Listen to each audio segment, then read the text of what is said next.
ملزم کا جواب تھا، میں راجا سے ہر قیمت پر بدلہ لینا چاہتا تھا اور میں نے لے لیا۔ دوسرے ملزم سے بھی پوچھا گیا، یہ اپنے فعل پر شرمندہ تھا اور اس کا کہنا تھا، مجھے اندازہ نہیں تھا میری غلطی کا اتنا خوفناک نتیجہ نکلے گا۔ میرا خیال تھا لوگ صرف عمیر عرف راجا کو پکڑ لیں گے اور یوں میرا اور پے کا بدلہ پورا ہو جائے گا، مگر لوگوں نے مسیحیوں کے گھر بھی جلا دیے اور ہمارے چرچ بھی۔ اس نے اپنے پھوپھے کے داماد کی مداخلت اور امدادی رقوم بھی تسلیم کر لیں۔ دونوں ملزموں سے پوچھا گیا، تم نے توہین آمیز مواد ان دو گھروں کے سامنے کیوں رکھا تھا؟ تو ان کا جواب تھا، ہم جانتے تھے یہ بااثر لوگ ہیں، یہ جب لوگوں کو بتائیں گے تو پورا شہر ان کے پیچھے کھڑا ہو جائے گا اور پولیس راجا کو بچا نہیں سکے گی۔ اس سے پوچھا گیا، لیکن اس معاملے میں راجا کے دوسرے بھائی عمر مسیح اور والد کا کیا قصور تھا؟ تم نے ان دونوں کو ساتھ کیوں شامل کیا؟ ان کا جواب تھا، ہم پورے خاندان کو ختم کرنا چاہتے تھے تاکہ کل کوئی ہم سے بدلہ نہ لے سکے۔ ہم اب مسلمانوں کے رد عمل کی طرف آتے ہیں۔ میں پچھلی سطروں میں یہ بتا چکا ہوں، عیسائی آبادی کے گھروں اور چرچز پر ایک ہی پیٹرن میں حملہ ہوا تھا۔ کیا یہ محض اتفاق تھا؟ جی نہیں، یہ اتفاق نہیں تھا۔ جڑاوالا میں دو مذہبی سیاسی جماعتوں کا غلبہ ہے، ان کے ہزاروں کارکن ہیں اور یہ سب واٹس ایپ گروپ سے ایک دوسرے سے رابطے میں ہیں۔ یہ دونوں تنظیمیں ایک دوسرے کی مخالف ہیں، مگر یہ مشترکہ ایشوز پر ہمیشہ ایک دوسرے کا ساتھ دیتی ہیں۔ 16 اگست کو بھی یہی ہوا۔ قرآن مجید کے شہید اوراق ملتے ہی دونوں نے یہ ایشو واٹس ایپ گروپوں میں ڈال دیا اور یوں چند منٹوں میں یہ خبر پورے فیصل آباد ڈویژن میں پھیل گئی۔ یہ اس کے بعد اپنے کارکنوں کی رہنمائی بھی کرنے لگے۔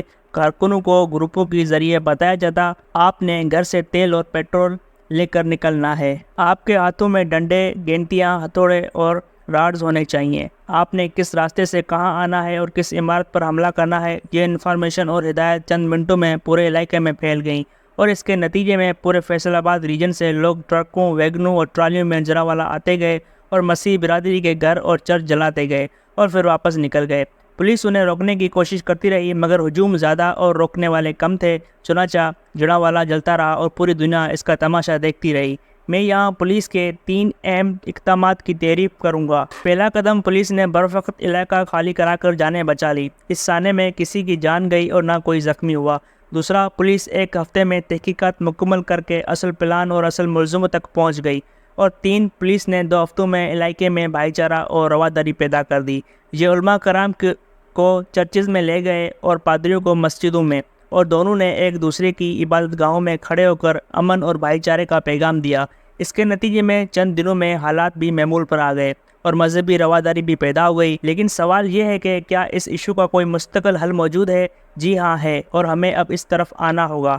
ہم مسلمان سب سے پہلے یہ بات پلے باندھ لیں، دنیا کی کوئی طاقت ہمارے خدا، ہمارے قرآن مجید اور ہمارے رسول صلی اللہ علیہ وسلم کی توہین نہیں کر سکتی۔ یہ تینوں تمام تر جسارتوں اور توہین سے بالاتر ہیں۔ دوسرا، اگر کوئی بدبخت یہ حرکت کرتا بھی ہے تو ہمیں فوراً اشتعال میں نہیں آنا چاہیے، ہمیں سب سے پہلے توہین کی وجہ دریافت کرنی چاہیے۔ عین ممکن ہے جڑاوالا کے پے کی طرح اس جسارت کا مقصد کسی سے بدلہ لینا یا پھر ملک میں افراتفری پھیلانا ہو۔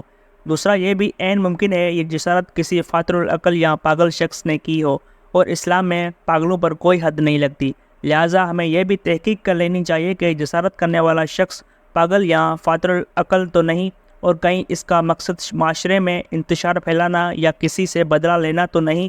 تیسرا، ہم ایک ریاست اور معاشرے میں رہ رہے ہیں، اس معاشرے کے اپنے قوانین اور ضابطے ہیں، بحیثیت شہری ہمیں ان ضابطوں اور قوانین کو ہاتھ میں نہیں لینا چاہیے، ہمیں چاہیے ہم پولیس اور علماء کرام سے رابطہ کریں اور یہ معاملہ ان پر چھوڑ دیں۔ اگر علماء اور پولیس اس نتیجے میں پہنچ جاتے ہیں گستاخی کرنے والا شخص واقعی گستاخ ہے تو پھر اسے قانون کے مطابق سزا مل جائے گی، اور اگر اس شخص کو بے گناہ قرار دے دیتے ہیں تو پھر ہمیں ان کی رائے کا احترام کرنا چاہیے، ہمیں بہرحال فسادی کا کردار ادا نہیں کرنا چاہیے۔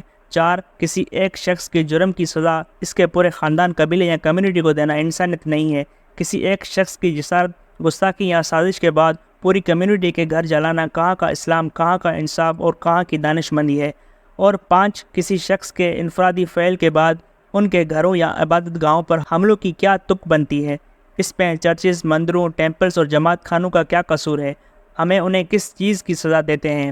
یہ تمام نکات عام لوگوں کے لیے تھے۔ ہم اب حکومت کی طرف آتے ہیں۔ پاکستان میں 75 برسوں سے مذہبی فسادات ہو رہے ہیں، لہٰذا ریاست کو اب تک ان کی نوعیت بھی سمجھ لینی چاہیے تھی اور ان سے نپٹنے کا طریقہ بھی سیکھ لینا چاہیے تھا، لیکن ہم نے یہ نہیں کیا۔ چلے ماضی پر مٹی ڈالیں، مگر ہمیں اب تو SOPs بنا لینی چاہیے اور اس مسئلے کا کوئی ٹھوس حل بھی نکال لینا چاہیے۔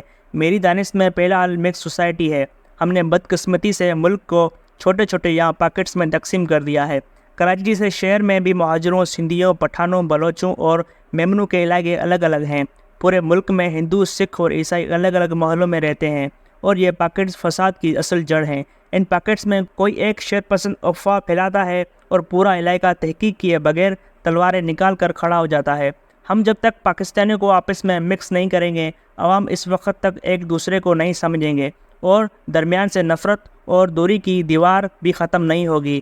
اس چیز کا ادراک کو آن یو نے سنگاپور میں 50 سال قبل کیا تھا، لہٰذا اس نے عمارتی بلاکس میں مختلف مذاہب اور قومیتوں کے کوٹے رکھ دیے۔ اس کا یہ فائدہ ہوا، ہر بلاک میں چینی، ملائی، بدھ، ہندو اور مسلمان اکٹھے رہ رہے ہیں، نتیجتاً وہاں کسی قسم کا کوئی فساد نہیں۔ ہماری حکومت کو بھی چاہیے یہ کوئی ایسی پالیسی بنائے جس کے نتیجے میں لوگ پاکٹس کے بجائے مکس ہو کر رہیں۔